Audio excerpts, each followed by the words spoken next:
Bonjour à tous Bonjour. et c'est toujours avec un véritable plaisir que nous nous retrouvons pour pouvoir continuer à découvrir le message de cette semaine de prière destinée à notre jeunesse.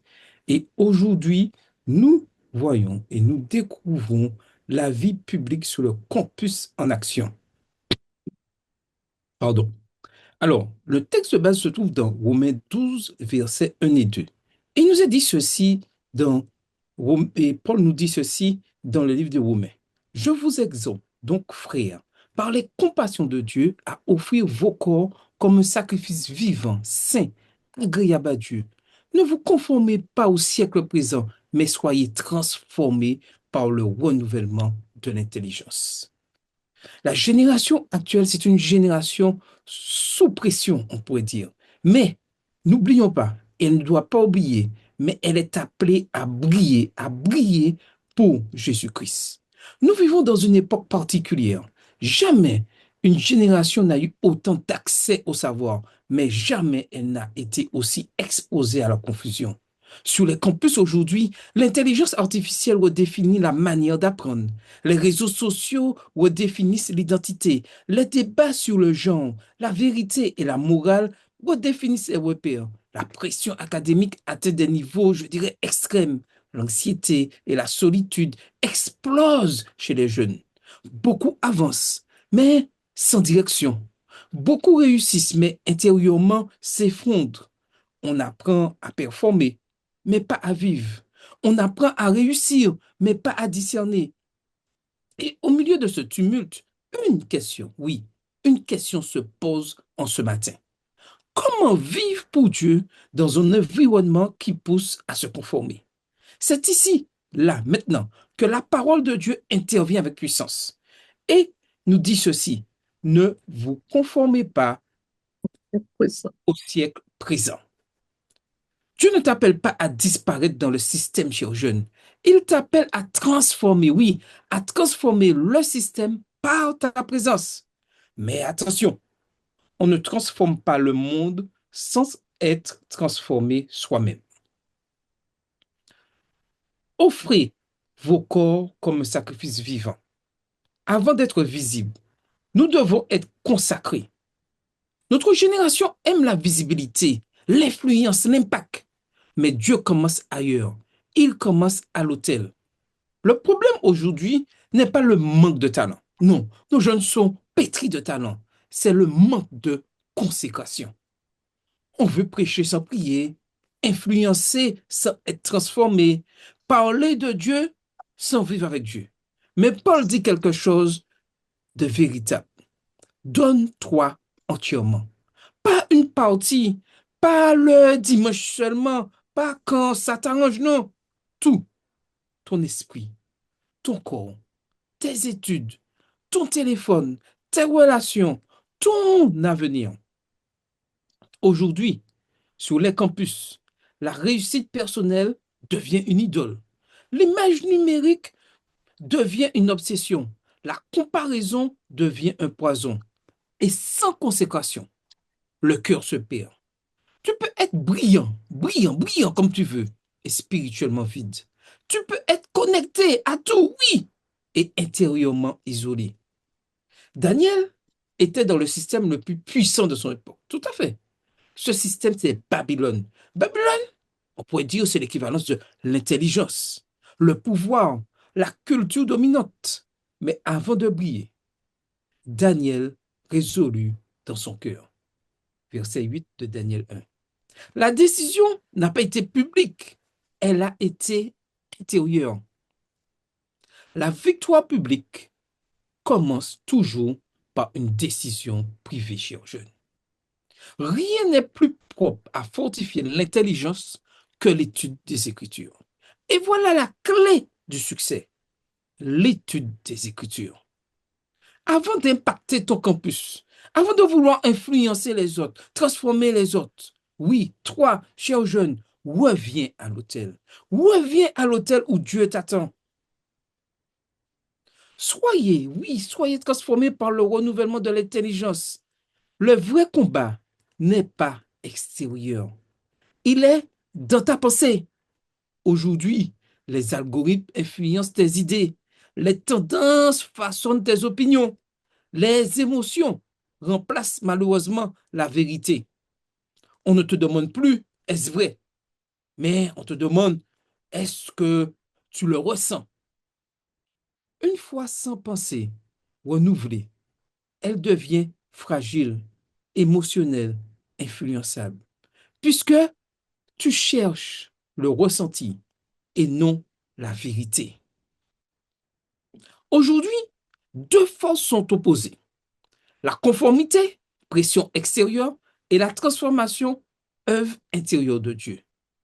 Conformité au monde, qui cherche à te modeler, à vouloir avoir une pensée unique dans cette jeunesse. Mais Dieu œuvre intérieurement en toi, car il souhaite que tu sois, oui, que tu sois transformé. Tu peux passer 4 heures sur les réseaux, 10 minutes dans la parole et te demander pourquoi tu es confus.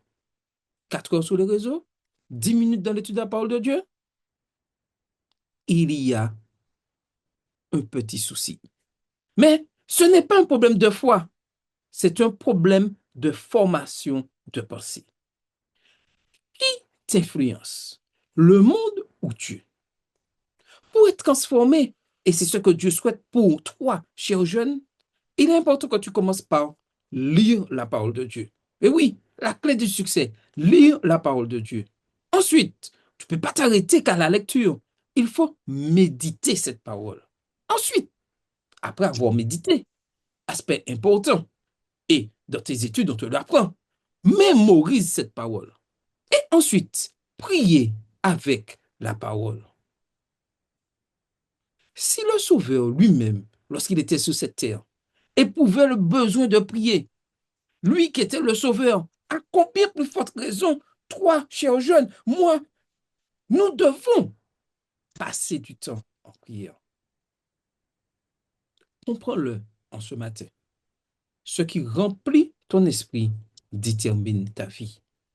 Question, qu'est-ce qui remplit ton esprit? Afin que vous discerniez la volonté de Dieu. Aujourd'hui, oui, tout est flou. Vérité relative, morale subjective, identité redéfinie. Le discernement est devenu vital. Oui, vital. Sous le campus, chaque jour, tu dois discerner qui fréquenter. Tu dois discerner qui regarder. Tu dois discerner quoi publier. Tu dois discerner quoi accepter. Et deux choses encore. Tu dois discerner quand parler et quand te taire. Il est important que tu cherches la volonté de Dieu. Mais certains pensent que chercher la volonté de Dieu, c'est un mystère. Mais Paul nous dit, elle devient claire quand ta vie est consacrée, ton esprit renouvelé. Voilà la clé du succès. Une vie consacrée totalement à la mission et un esprit renouvelé par le Saint-Esprit. Un cœur consacré plus une pensée renouvelée est une vie dirigée. Veux-tu que ta vie soit dirigée? Veux-tu que ta vie soit dirigée par Christ lui-même? Consacre ton cœur et renouvelle tes pensées dans l'étude de la parole de Dieu. Aujourd'hui, sur le campus, il est important que tu sois le sermon. Être le sermon que les autres liront. Aujourd'hui, beaucoup ne lisent pas la Bible, mais ils lisent ta vie. Ils lisent ta vie. Et si ta vie est en connexion avec Christ et tu passes ton temps dans la lecture de la Bible, tu influenceras les autres et ils liront cette Bible par rapport à toi. Un chrétien authentique est l'argument, oui, est l'argument le plus puissant. Maintenant, concrètement, soyons concrets. Tu es le sermon sur ton campus quand tu es honnête, quand les autres trichent, quand tu es pur dans une culture sexualisée, quand tu es respectueux dans des débats tendus, quand tu es stable dans la pression, quand tu es humble dans la réussite, compatissant envers les exclus. Et à ce moment, l'impact, oui, L'impact sera réel. Tu ne sais pas qui t'observe. Un camarade en crise, un camarade en dépression, un camarade en recherche de sens peut rencontrer, oui, il peut rencontrer Christ, oui, à travers toi, sur le campus. C'est un champ missionnaire vraiment extraordinaire, actuel. Et ton comportement, ton caractère, ta manière d'être sera toujours plus fort que tes paroles. Ton campus n'est pas un hasard. Tu n'es pas sur ce campus par hasard. C'est une affectation divine. Dieu t'a placé dans ce lieu-là afin d'accomplir une mission pour lui. Cette mission dans l'ordinaire, en classe, excellence et intégrité, en groupe, influence et vérité, en ligne, témoignage cohérent, dans les crises, compassion réelle, la réalité actuelle, quand tu laisses Christ entrer en toi, c'est que les jeunes, toi que jeune, en tant que jeune, aujourd'hui, les jeunes cherchent du sens, de l'authenticité, de l'espoir, et souvent ils ne le trouvent pas. Mais en te regardant, ils doivent découvrir qu'il y a une source bénie qui est là et qu'il y a un Dieu sincère et fidèle qui aime ses enfants. Aujourd'hui, tu es la réponse que quelqu'un attend. Le monde, oui, le monde n'a pas besoin de chrétiens qui s'adaptent, qui se laissent influencer comme des caméléons. Non, il a besoin de chrétiens qui soient transformés par Christ lui-même. Sur le campus, ta consécration, oui, ta consécration est ton message. Ta pensée est ton champ de bataille. Ta vie est ton sermon. Ton environnement est ta mission. Aujourd'hui, aujourd'hui, Dieu te pose une question. Vas-tu te conformer ou être transformé? Vas-tu vivre pour plaire aux hommes ou pour glorifier Dieu? Vas-tu subir ton campus ou le transformer? Oui, aujourd'hui, relève ce défi. Transforme ton campus.